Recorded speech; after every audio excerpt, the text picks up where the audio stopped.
Hey y'all, good morning. Welcome back to Andrea Speaks TV. I'm your host, Andrea, back to bring you news and commentary you can use. Listen, y'all, thank you for continuing to trust me to bring you news and information.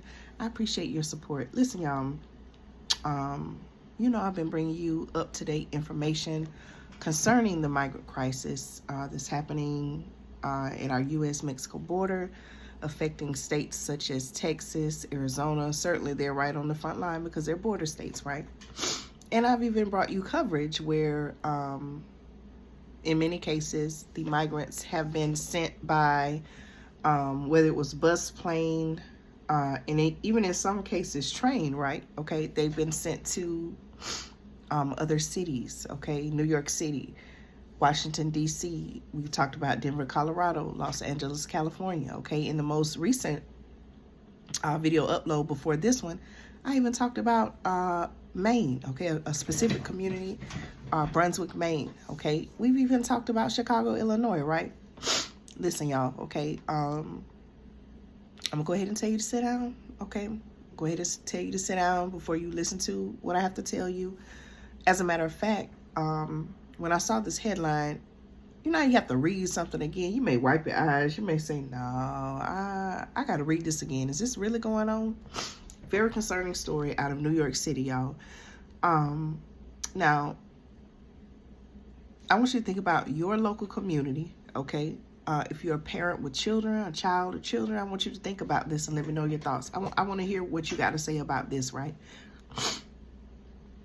Listen to this, y'all, okay? New York, according to my sources, New York City has closed a school for migrants, okay? James Madison High School, okay, they're switching to remote learning, okay? And they're using the high school as a shelter, okay, during what they're calling is the storm, all right? Nearly 2,000 migrants, okay? This information is coming out of New York City, Brooklyn, okay, the borough of Brooklyn. Nearly 2,000 migrants being housed in a tent shelter in New York City were transferred to a nearby high school during Tuesday's storm, forcing students, okay, to pivot to remote learning or virtual learning. Okay, remember you all at the start of the, pandemic, okay, schools closed and students had to switch to remote virtual learning. Although there were some students who continued to do well academically, I would say the greater majority, okay, that has, been reported, the greater majority of students across all grade levels, okay, elementary grade levels, middle school grade levels, as well as high school, suffered academically, okay. Academically, they suffered emotionally, socially during virtual learning, okay? So, and that was all across the United States, by the way. So to now force these students out, right? I'm going to give you some details, okay? But I just want to kind of get your perspective on this and kind of break down what we're dealing with. To force the students out of the school to house the migrants, okay, in the shelter. They're saying, because of the storm. That's shocking, y'all. That's honestly shocking. What does that say about our public education system, our current administration? How do the parents of these students feel? Okay, let me go ahead and give you some more information on this, all right? So nearly 2,000 migrants being housed in a tent shelter in New York City were transferred to a nearby high school during Tuesday's storm, forcing students to pivot to remote learning. Okay, that's virtual learning. That means not in the classroom, okay? You're sitting in front of the computer, logged into whatever platform that you're logged into, and you're having classes online, okay? Your students are, the teacher's teaching online, the students are expected to log in and attend class, okay? And complete assignments, just as if they were. So it's supposed to be the same idea. For those who are not familiar with remote learning, virtual learning, it's supposed to be the same idea as regular school, but it's just online using technology, okay? Internet and technology through the computer. Now, the information that I'm reading says the migrants being sheltered at Floyd Bennett Field in South Brooklyn spent the night at James Madison High School in Sheepshead Bay out of an, and I quote, overabundance of caution as New York City was under a flood advisory, okay? The decision didn't sit well with James Madison's parents. Remember I said that so James Madison High School parents, okay? So this is a high school age students. Remember I just asked, okay, how do the parents of these students feel, right? Okay, well, here's the answer. The decision, the article says, didn't sit well with James Madison's parents, who rallied outside the school Wednesday, doing what they call lambasting the administrators for putting migrants ahead of their children. Okay, now, like I said, y'all, like I've been saying, you know, there is a humanitarian duty to help people. Okay, I understand. And like I said, y'all, it's too cold for anyone, all walks of life, to be living outside in these extreme cold temperatures, right? I understand it with the risk of flooding, okay? Again, with the water levels rising, with the heavy rain, that's a danger to anyone who is living outside, whether they choose to or not. That is a danger, okay? I understand those concerns. But on the other side of it is the real solution is kicking students out of the school, right? Closing the school, forcibly closing the school to house them. Is that the real solution? You're telling me there were no other available buildings? If they chose to, you know, take that route, there were no other available buildings, you had to close the school? Okay, those are my questions, all right? So the parents, okay, according to my sources, the parents are not happy at all. They're, you know, fussing at, arguing with the administrators. One parent said this, and I quote, "Our school should not be used. It's a section there for learning. Our kids are supposed to be here, feeling safe, and be able to learn." Okay, let me know your thoughts on that parent's comment. Now, one Republican council member, Ina Vernikov, said in a statement, and I quote, called the move unacceptable, okay, I quote, arguing that Floyd Bennett Field is, and I quote, not a sustainable housing facility, okay? She had this to say via X, okay? And I quote, "James Madison High School students are being punished and forced to bear the brunt of the migrant crisis perpetrated by Joe Biden, okay, our current president." She also went on to say they were dismissed early today and are full remote tomorrow because migrants from Floyd Bennett are at the school tonight to weather the storm, okay? And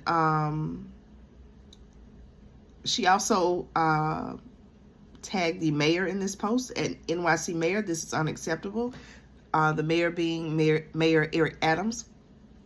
And she also said, "Stop this now and take the migrants into Gracie Mansion." Okay, I need to do my research and see what exactly is a Gracie Mansion, okay? Listen, y'all,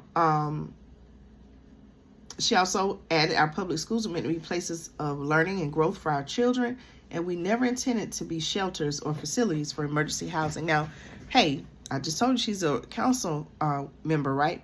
So even in these situations, right, we got to think about in our local communities, in the communities where things are happening that maybe the greater majority of residents are not pleased with, to a certain degree, right? We got to hold our elected officials accountable. We have to hold, to a certain degree, we have to hold our elected officials accountable for representing and implementing practices that are going to reflect and be an overall benefit of the residents in which they were elected to serve, right? Otherwise, guess what?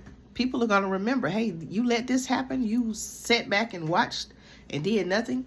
They're going to remember this next time that these elected officials are up for re-election, okay? Either they're going to get it right and stay in office, okay? Or they're going to make decisions against the greater good of the people, and they're going to remember that, and they're going to take that to the polls, and they would get them out of office, okay, and elect someone who they feel like better represents them.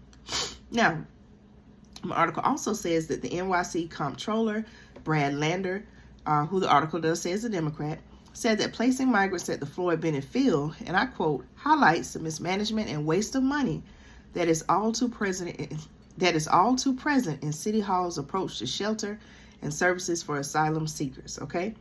Now, so what I get from that is, it seems like from both parties, okay? You have people speaking out saying, hey, something's wrong with this picture, what's going on, okay? which to me highlights a greater issue, that this is really not a political thing, right? You got to look at both sides. Both sides are saying, hey, wait a minute, something's wrong with this picture, okay? The article also says about 80 buses arrived at the school Tuesday evening. Families slept in the auditorium chairs and on the floor with blankets, and by 4:15 a.m. Wednesday, they were all returned to Floyd Bennett Field, okay? The shelter operation at James Madison High School, managed by, the article says, NYC Health and Hospitals, was nothing short of remarkable, said Zach Iskell, Commissioner of New York City Emergency Management. He said that they supplied essentials, and I quote, like baby formula, baby bottles, hot food, snacks, water, and blankets, okay? Some parents claim they were never even notified. Oh my goodness, y'all. Hold on, I'm sorry, y'all. Okay, sorry about that.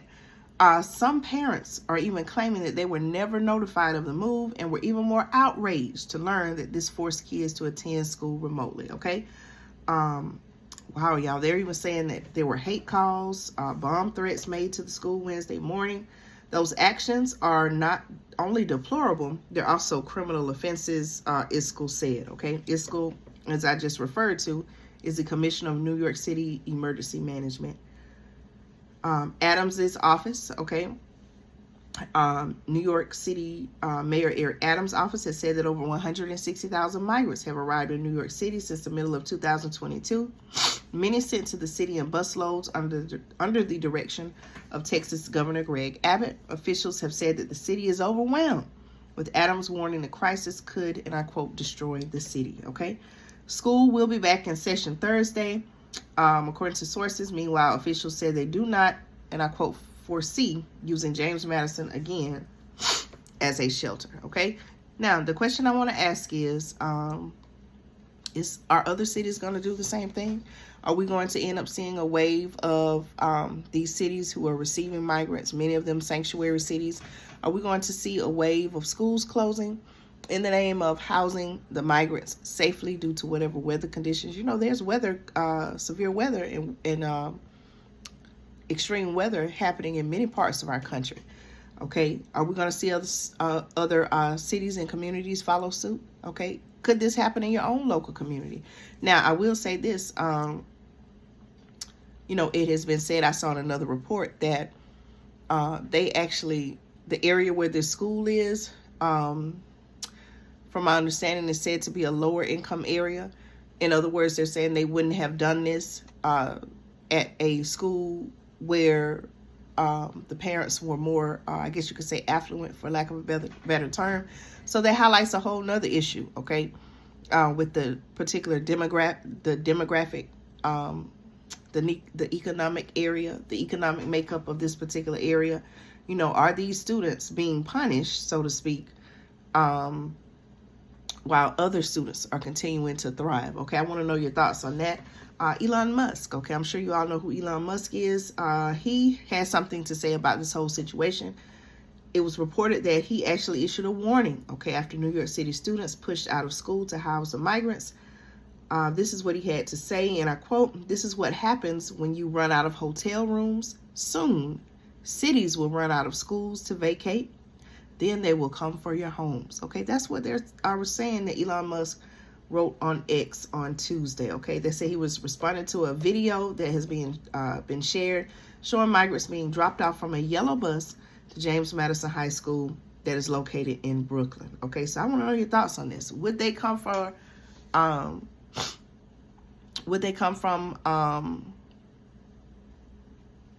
or would they, what am I trying to say? Would they try to come for other areas? Okay, I told you in Chicago, I did a video and I shared with you that they were closing community centers, okay, that are used by the community, young children, young adults, elderly, okay. They have closed down community centers. We see here they have closed down schools. What's next? Okay, are they going to close down churches, other local businesses, colleges, okay, and university dorm rooms? And then Elon Musk has us thinking, well, what if they tried to come for your home? Is that even possible? Okay, something to think about, y'all. Let me know your thoughts on this. Of course, I'm going to keep you updated. And as always, thank you so much for supporting me here on the channel. I appreciate you all so much. I'm a little bit stuffy, okay? But hey, I'll be all right, okay? Thank you so much for staying tuned. I appreciate you. Make sure if you're just tuning in and learning about this, make sure that you watch my migrant coverage, migrant crisis coverage playlist here on the channel. And as always, thank you all so much for your support, okay? Stay tuned for more news and commentary you can use. I have a lot more coming, y'all. Thanks for your support.